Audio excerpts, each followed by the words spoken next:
Okay, we're doing an example from 5.2 of a probability distribution. Now, while Excel will not do this for you, it will make your life a lot easier. So first we're going to click on this to get the data. And now see this up here? Click on this, copy to clipboard, because then we're able to open up Excel and guess what? It just appeared. Yay! I like things that just appear. Okay.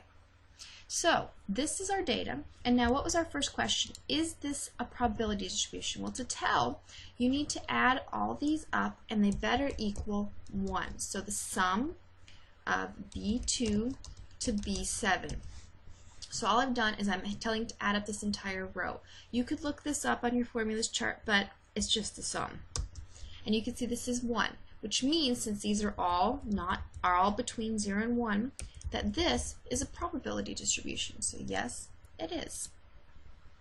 Okay, now we want to find its mean. Now, what was the mean of a probability distribution? Well, this is the formula chart I've given you, and if you don't have this, you should print it off and keep it close. And you can see right here is the mean of a probability distribution, and it's a sum of x times p of x. So that means we need to times this by this for each one of these and add it up. So let's do this. So I'm going to do equals, and I'm going to do A2 times, and I'm just going to use this formula. You're just doing basic, having it do basic arithmetic, times B2.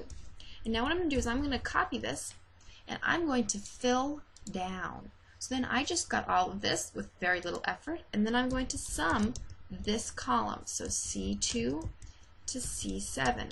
So this 2.78 is our mean. So I'm going to go back here, and this said round to the nearest tenth, so 2.8.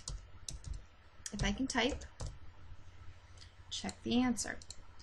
Now, we need the standard deviation. So, you can see the standard deviation here is x minus the mean squared times p of x for each variable. So what this means is, you can see I have this written out here, and I'm going to do it in parts. But if I did this by hand, it would take me forever. Excel will do it for me quickly. So first, I want to do x, so this thing, times each of the means. So what I'm going to do is I'm going to do A2 minus 2.8. And then I'm going to drag this down, and I'm going to fill down. And see, you'll notice each time it goes A3, etc. So now I have this entire list of this. Now I need to square each one of them. So I'm going to take D2 and square it. And you can see all I've done is use the caret key, and that tells me to square it. Again, fill down. You'll notice it's taking a lot less time than if you were doing this out by hand. Okay, so now I have this. Now I need to times it by P of X. So I need to times column E, this one, by column B. So column B, B2 times E2. And again, drag down, fill down. Now here, what am I going to do? I'm going to sum up this column. So F2 to F7. And so my standard deviation is this so far. But what was this entire equation? I'm going to go back here for a minute.